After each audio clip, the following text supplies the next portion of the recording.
Women of Reddit, what is the 100% myth about women? For 2 years or so, I'd been wearing bras that were 2 cups too small for me and thought that maybe my upper body's just weirdly shaped. Then I went shopping for a new bra, got told the bras I'd been wearing were way too small, had some fitted to my size, and finally understood the power of a well-fitted bra.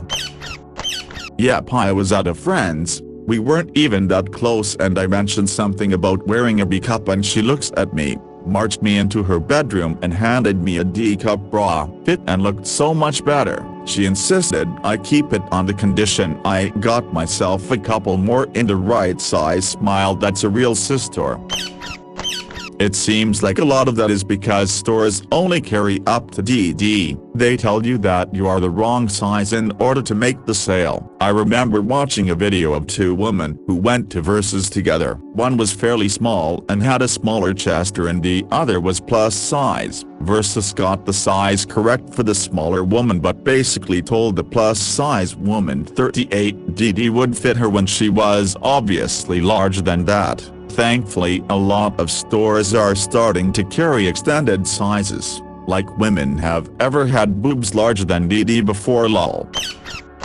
There is a scene in one of the Hitchhiker's Guide to the Galaxy's sequel books where they call an individual to the stand in court and give him a truth serum but give him way too much. They ask him to tell the truth, the whole truth and nothing but the truth. It cuts to later and everyone in the courtroom has gone insane or killed themselves, and he is just sitting after divulging the truth, the whole truth and nothing but the truth, laughing his ass off about the hidden reality of frogs. No, you were absolutely right on almost all accounts. There was the 1980s series, later cut into feature length, made by the BBC, and there's the 2005 Hollywood adaptation. The book I have is literally called the compounded 5-part trilogy on the back.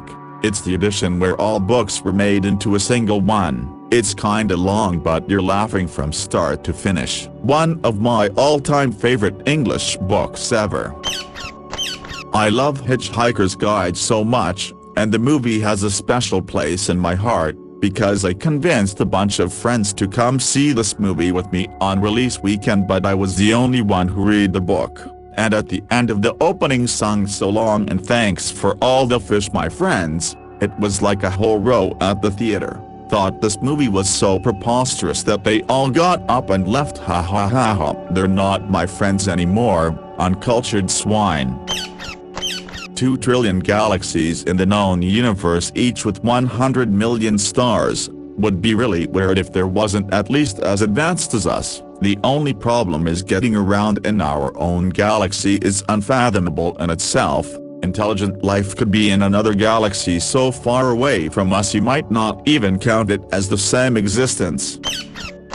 We will never see them. We are lucky that our gravity cluster contains 2 large galaxies and many dwarf galaxies. All the rest are moving away from us faster than the speed of light. We will never go there. We are lucky to live in a time where we can even see them, as at some point they will all have moved so far away no trace of them will be visible to us.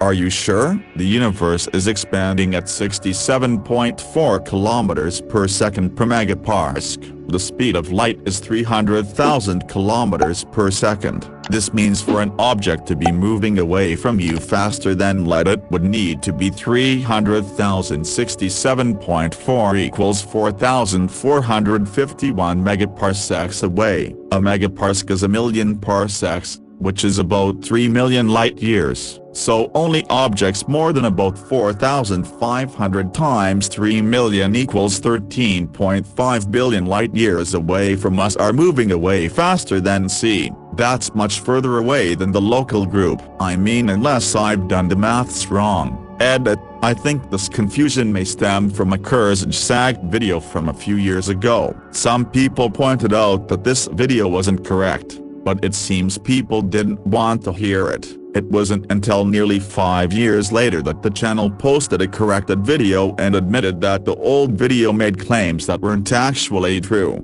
In that space of time, the incorrect video got 17 million views. So of course by that point the misinformation had spread far and wide. Rather than removing the incorrect video, they kept it up and just renamed it. Doesn't look like they actually edited anything else on that video, for example the description, to explain what the problem was.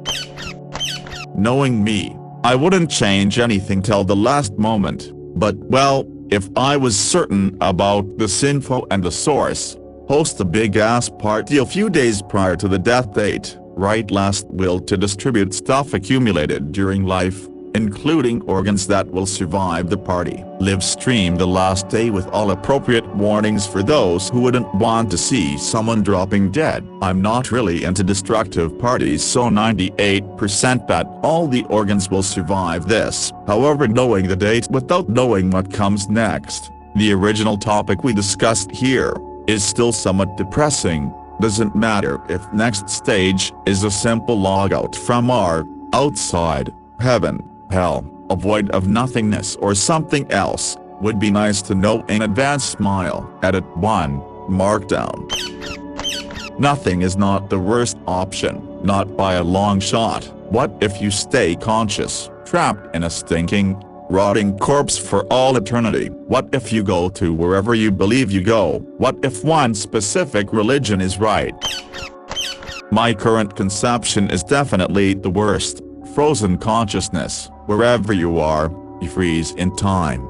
Death by stab wound, you're gonna feel it forever. All time stops and you experience your last moment of consciousness as it drags out into eternity. Good luck to anyone who dies in their sleep. Alternatively, the best option, infinite reincarnation. It turns out our outside has a point. Life is a game, customizable characters and all, but you don't know you're playing it. The game never ends, but the single round takes a full lifetime. You only have memories created since the last round you started.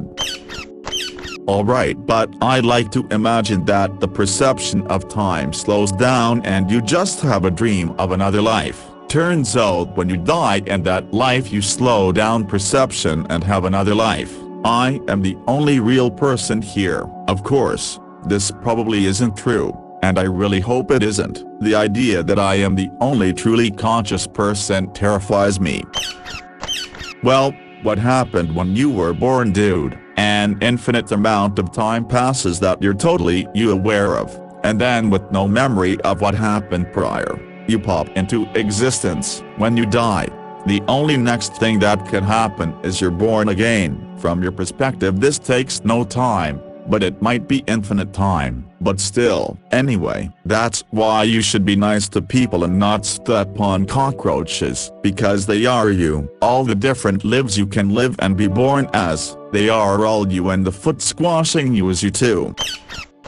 Cockroaches get a pretty good deal. They don't have to pay taxes, don't have credit scores, and don't have to do much of anything other than eat and fuck. If worst comes to worst, those MFs can survive a nuclear strike too. I'd be pretty pissed if someone crushed me as a cockroach and I was reborn as a woman in Afghanistan.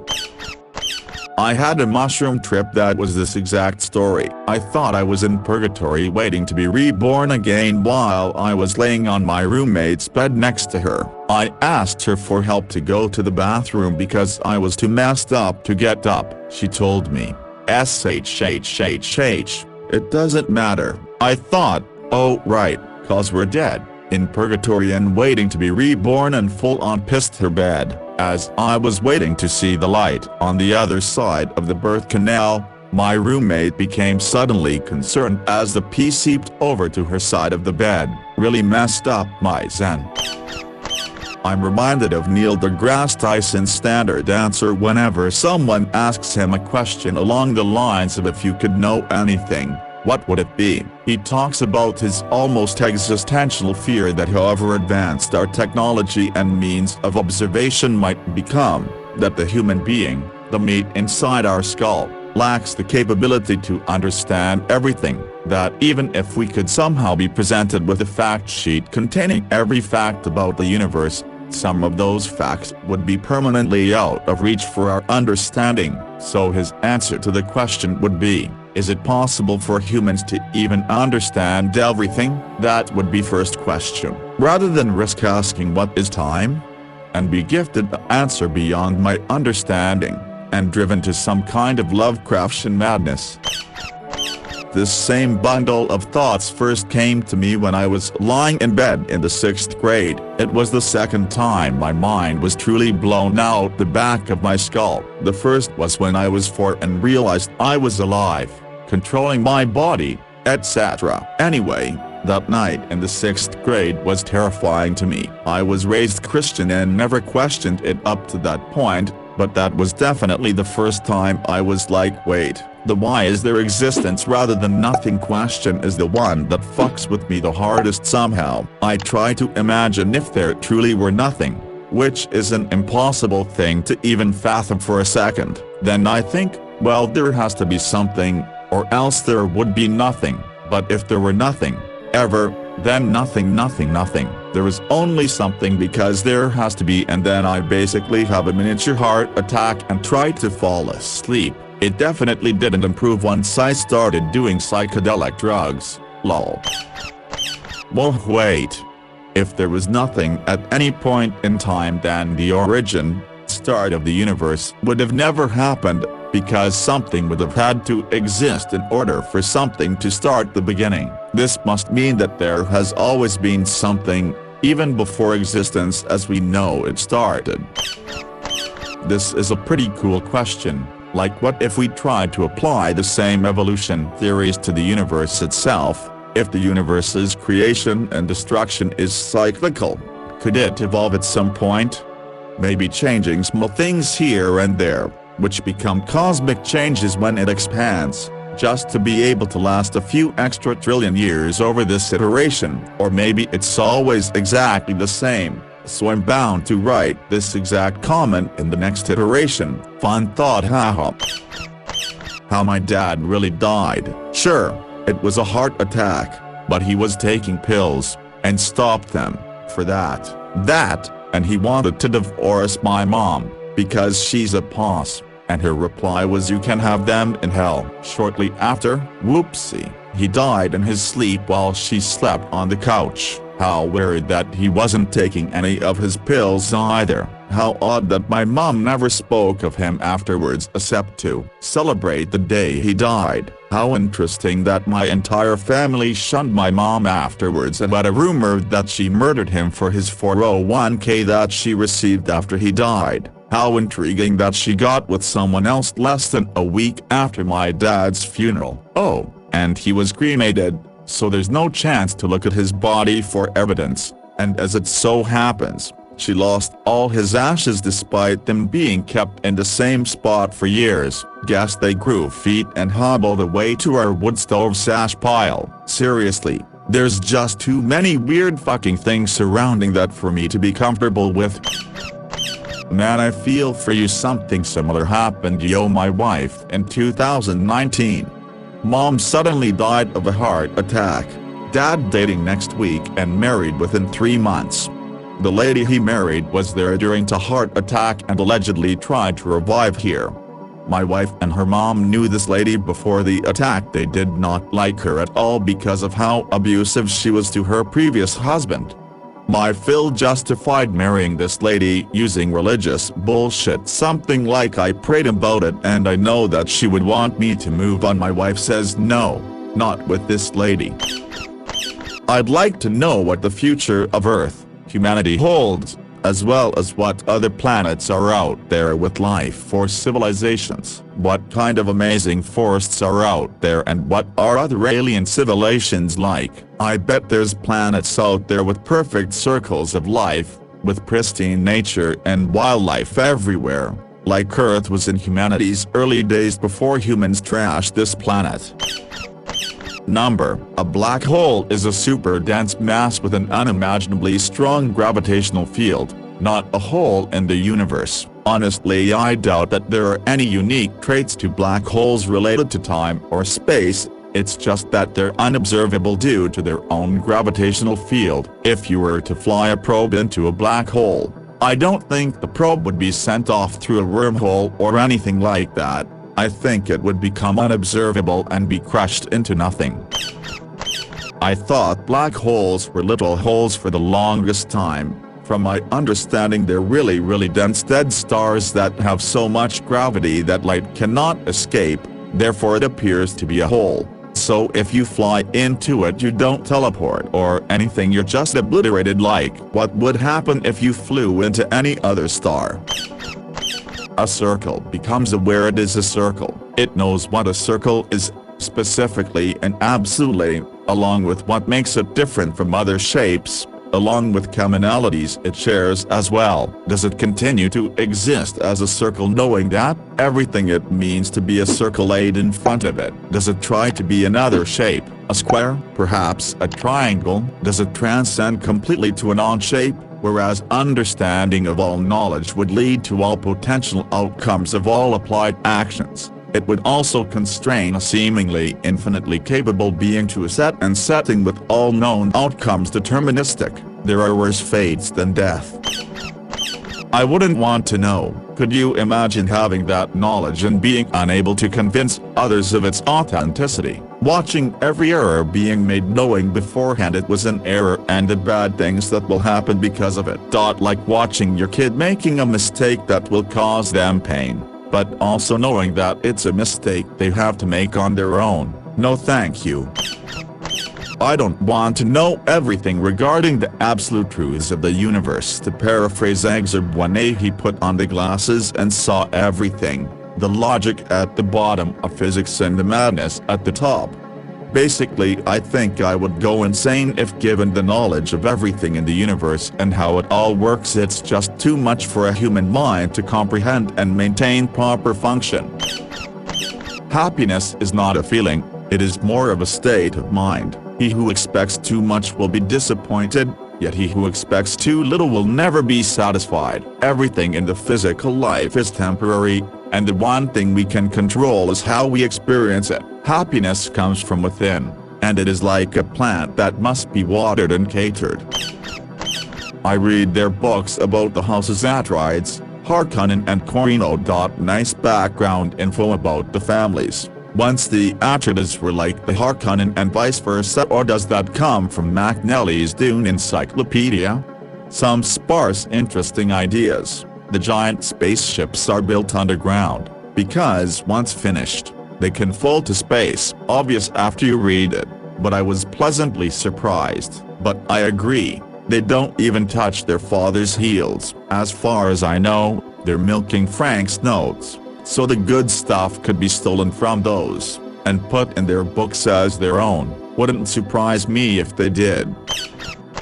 I want to know why almost half the top posts on this sub are always horn dog material. I mean, I guess some of those questions might be thought-provoking for some people, but most of them are just very common questions. In fact, aren't these posts what are AskReddit After Dark is for? But this is Reddit. I think I already know the answer to this. Oh yeah, I've experienced that myself. Told the bra fitter I was a DD and she laughed her and said there was no way I was big enough to be a DD. Cue surprised Pikachu face when I turned out to be a DD. It wasn't my first fitting, and right up until I stopped wearing bras altogether, it was a conversation I had with every bra fitter whenever I went in for a new bra. Once I had an doctor that seemed to forget that periods existed. Then he seemed slightly annoyed that I couldn't provide a blood-free urine sample at that time because I couldn't just hold the blood. That man damn near medicated me for a non-existent kidney infection while ignoring my actual problem. Thank you. No matter what else is posted here, this is so important. From other comments, yes. Girls can like big dogs and be good at video games, but also many may not want, like those things. Women are in the hive mind. I don't want kids, my friends do. I like video games. Other girlfriends like cars, makeup or the outdoors. We are all from Venus though. Don't listen to those from others conspiracy theorists. Apparently some people think the vaginal muscles are magic. I mean, they are, but not for this reason. Also, there's an idea that they get looser based on the number of distinct dicks, like, the vagina keeps count, and can take one dick 1,000 times without a problem, but once you put 10 dicks in there, is totally irreparable.